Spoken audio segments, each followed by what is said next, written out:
Did it work?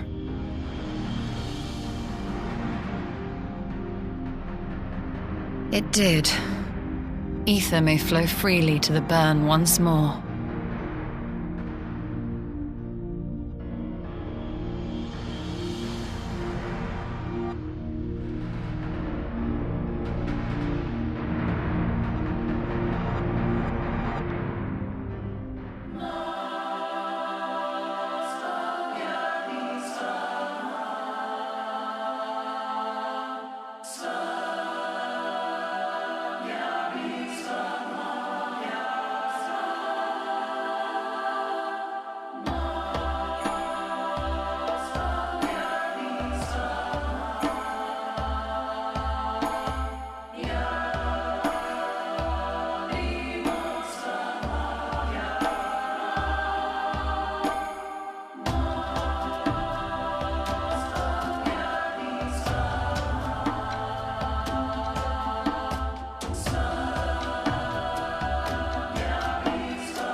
Mistress Lys, Commander Aldin, it gives me great pleasure to formally welcome the city-state of Alamigo to the Eorzean Alliance.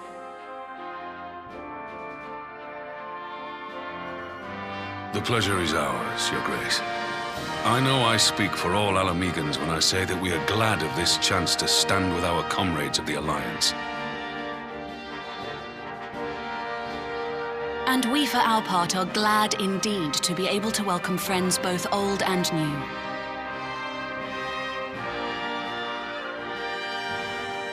Lord Hien of Doma, at your service. Pray, accept my heartfelt thanks for your generous invitation. Nay, 'tis we who must thank you for journeying so far. And 'twould be remiss of me not to acknowledge the part the Scions of the Seventh Dawn have played in bringing all of us together. In times of great unrest, you and yours have been our constant companions, without whom we would not be here. With apologies to Lord Hien and Mistress Alize, it occurs to me that we have not gathered in this way since that fateful day in Uldar. The day I lost my arm and my freedom. As I lay in my cell, never did I dream that I would one day be given the chance to represent my homeland at this council. I would not even be alive had you not plucked me from the jaws of death. You, Yugiri, and Alphino. Would that the lad could be with us.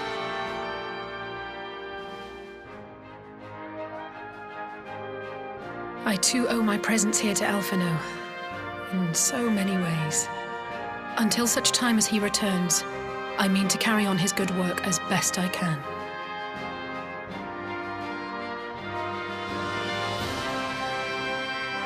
Come, friends, let us leave the past in the past and turn our eyes to the future. My Lord Hien, pray, tell us how things stand in the East.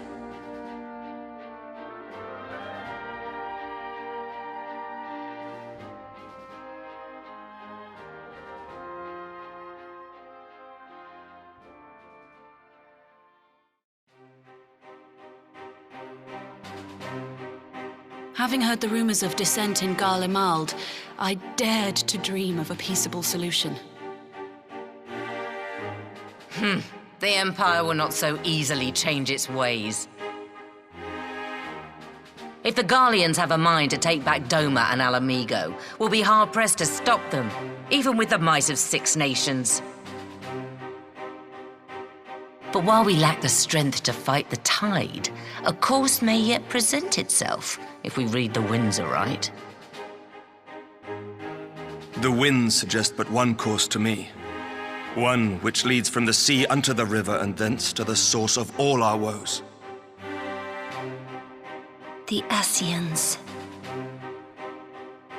Indeed. All here have felt their blighted touch.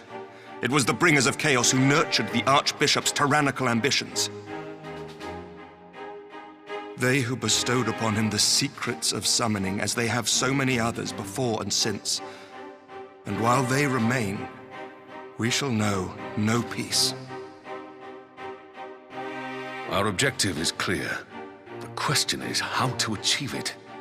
That our enemy parades about in Xenos' skin poses problems in itself, but ere we get to them, how are we to infiltrate the Empire and get close enough to strike?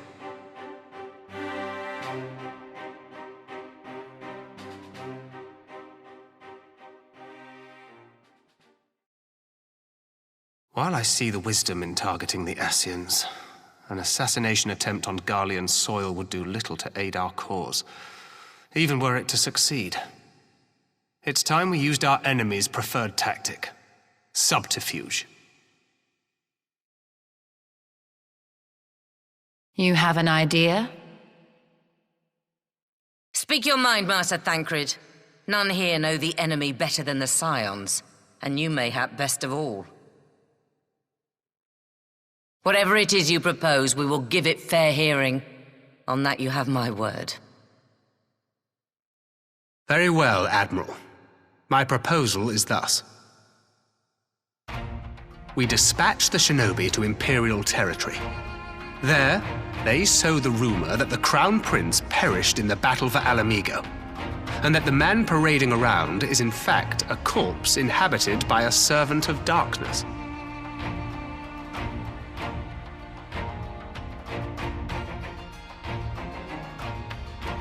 Well, it does have the ring of truth about it.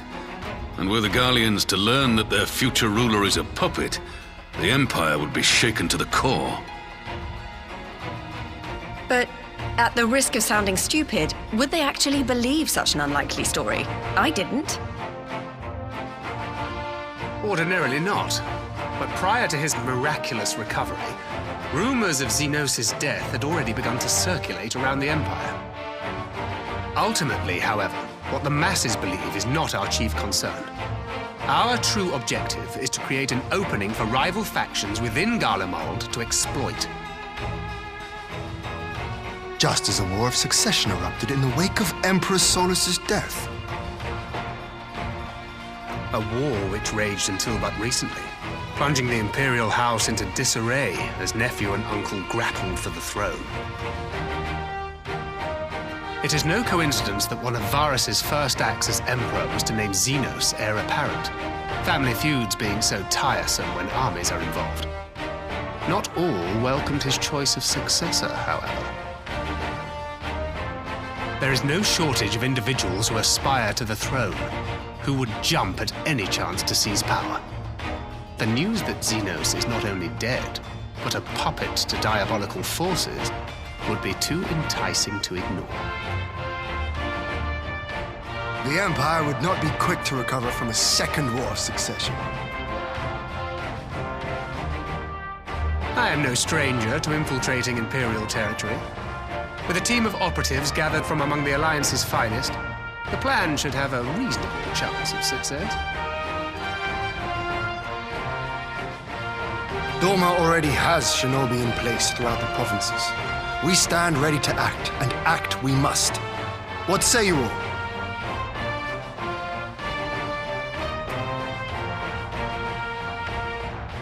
I'm for Master Thancred's proposal. We shine a light upon the Ascian and test the Empire's unity. 'Twas his plot that scuttled Doma's negotiations, was it not? Why then, if we can eliminate him, there may yet be a chance for peace. Let us wage this war of subterfuge, that we may one day lay down our arms. Gods know we never will while the Ascians remain.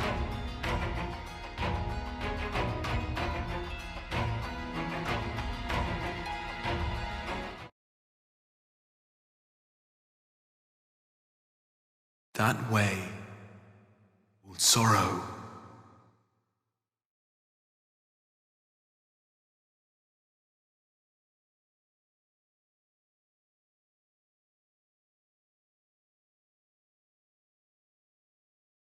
Histories must be changed.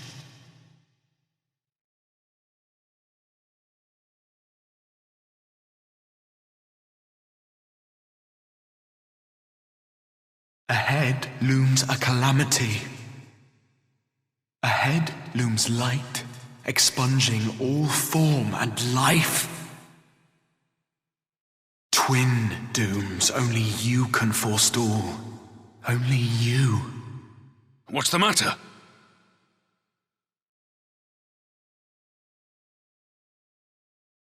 There's a voice.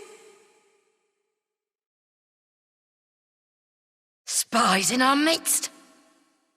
Nay, I sense no such presence. Let expanse contract, eon become instant. Throw wide the gates that we may pass.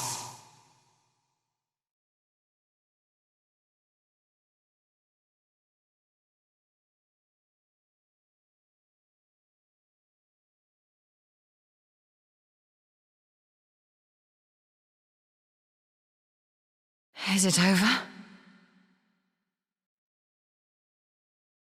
Master Thancred!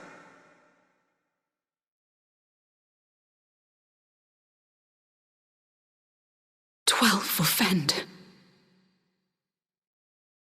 Bear him to a private chamber. Have every healer make ready. Swiftly!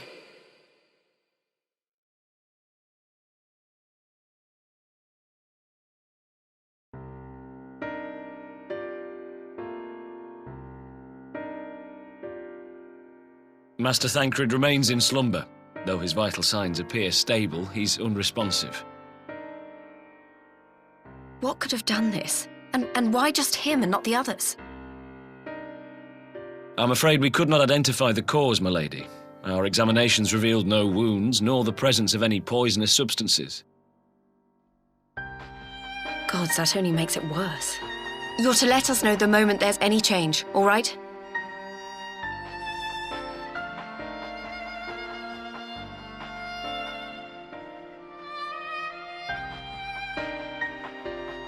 Thank you for coming. Knowing Thancred, he would apologize for being otherwise engaged at so crucial a juncture. In gifting us a course of action, Thancred sowed the seed of all that is to follow. We have but to nurture it as best we can. To him, I would say, rest easy, that he may wake to enjoy the fruits of our labors. Now, the matter of the mysterious voice must not be forgotten. Will you tell me exactly what happened? Alizé and I heard a voice in the moments before Thancred collapsed. It was accompanied by a severe headache, as if something were clutching at our minds. Did you experience the same thing?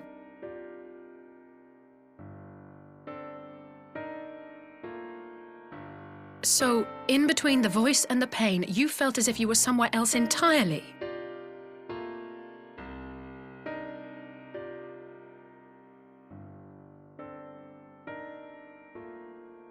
Your testimony confirms my suspicion. That which you experienced was, I believe, your soul being plucked from your flesh. Called. Called?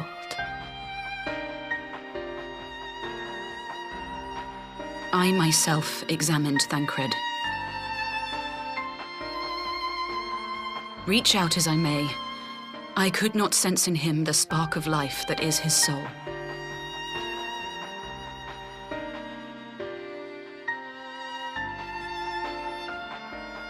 That Thancred alone was stricken so is likely due to his heightened sensitivity to the effects of ether, a consequence of his prior possession by the Ascian La Hebrea. The owner of the voice, whoever it may be, reached out to you, called your souls, and in so doing, caused you and yours such pain. But if that's true, where exactly are we being called to? I know not. Yet one thing is plain. Whoever waits for you on the other side is possessed of a power unlike any I have ever known.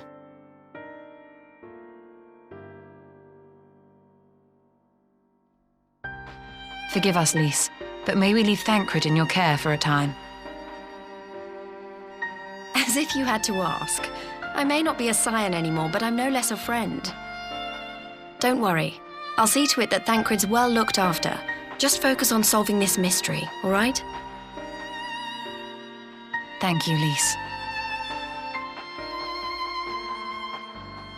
As the Elder Seedseer says, 'tis no ordinary individual we are dealing with. Nor can we discount the possibility of Ascian involvement. Whoever or whatever is behind this, the sooner we find out, the better.